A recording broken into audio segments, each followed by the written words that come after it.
Assalamualaikum warahmatullahi wabarakatuh. Perkenalkan, nama saya Nurmaliana dari PGMI STI Kiraha Muntai yang akan mendongengkan sebuah kisah yang berasal dari tanah Kalimantan berjudul Legenda Danau Lipan Kalimantan Timur. Pada masa lampau, tersebutlah di sebuah kerajaan di Kutai Kartanegara bernama Kerajaan Muara Kaman, di mana hiduplah seorang putri anggun cantik jelita bernama Putri Aji Bedara Putih. Ia dinamai sedemikian rupa karena ketika ia menyiri dan menelan airnya, maka akan terlihat sirih bercampur dengan pinang di tenggorokannya yang sangat indah.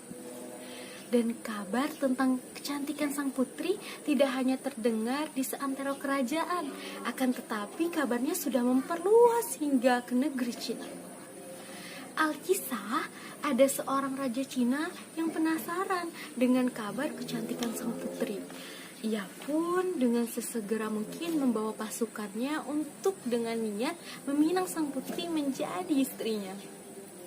Ternyata sesampainya di Kutai Kartanegara, si Raja Cina itu disambut dengan ramah dan meriah oleh si Putri Aji Bedara Putih. Kemudian sang putri pun mempersilahkan tamu-tamunya untuk bisa makan bersama atau memiliki jamuan makan malam bersama dan makan bersama di meja yang sama. Diam-diam, sang putri telah mengetahui apa niat kedatangan si Raja Cina itu. Ia pun memperhatikan dengan seksama bagaimana si Raja Cina itu menyantap makanan yang diberikannya. Ketika memperhatikan si raja itu makan, sang putri Aji Bedara Putih merasa jijik karena ternyata si Raja Cina itu makan dengan langsung menyesapnya dari piring tanpa menggunakan tangan ataupun tanpa menggunakan alat makan. Semakin memperhatikan si Raja Cina itu makan, semakin Putri Aji Bedara Putih merasa kesal karena ia merasa si Raja Cina itu tidak menghormatinya. Lalu acara jamuan makan pun selesai. Sang Putri Aji Bedara Putih pun mengajak tamu-tamunya untuk duduk bersama membicarakan maksud kedatangan mereka. Sang Putri Aji Bedara Putih pun membuka pembicaraan dengan berujar, "Maaf, beribu maaf Baginda, kami tidak dapat menerima lamaran Baginda. Kami harap Baginda tidak tersinggung dengan penolakan kami," ujarnya sambil menatap mata si raja itu. Sontak, Raja Cina itu pun terkejut.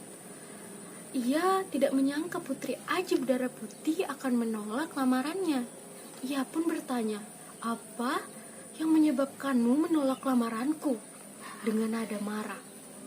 Lalu Putri Aji Bedara Putih pun menjelaskan, "Bagaimana mungkin kami menerima pinangan dari seseorang yang makannya saja seperti binatang?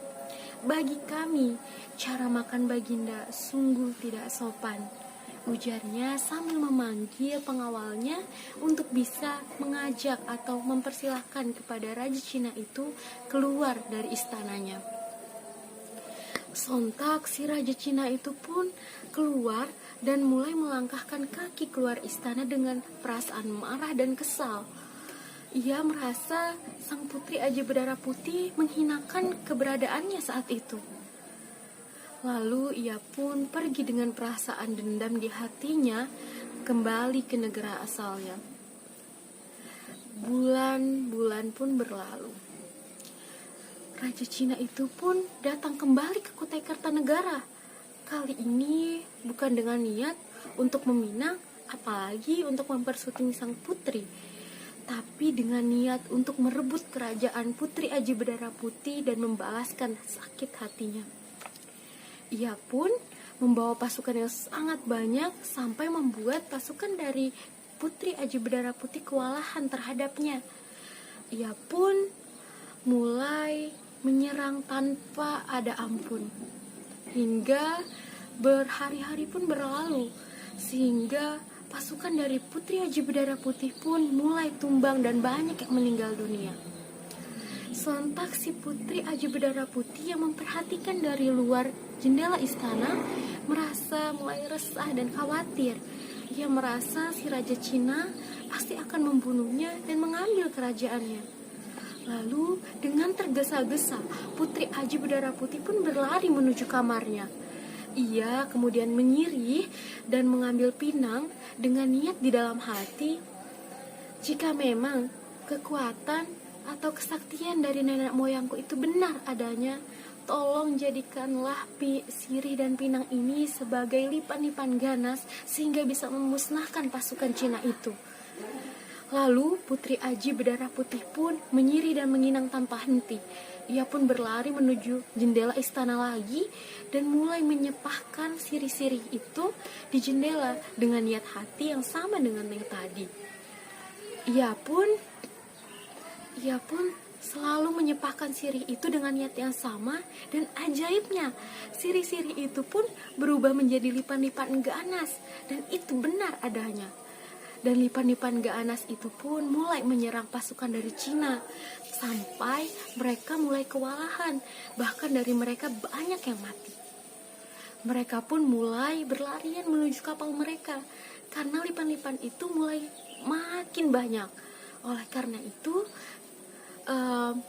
lipan-lipan ganas itu pun menyerang, tidak mengecualikan si Raja Cina itu. Si lipan-lipan ganas itu menyerang mereka hingga ke kapal-kapal mereka. Sedangkan si pasukan dari Cina itu, mereka berlarian ke kapal mengira bahwa si lipan-lipan ganas itu tidak akan menyerang mereka. Akan tetapi itu tetap terjadi. Oleh karena itu, Raja pun mulai melayarkan kapalnya. Dan ternyata lipan-lipan ganas itu terus menyerang mereka tanpa henti, hingga kapal pun akhirnya tenggelam. Kapal itu pun tenggelam dan menjadi sebuah bangkai di dalam laut. Dan tempat tenggelamnya bangkai kapal itu menjadi sebuah dataran yang sangat luas yang kita sebut dengan Danau Lipan Kalimantan Timur.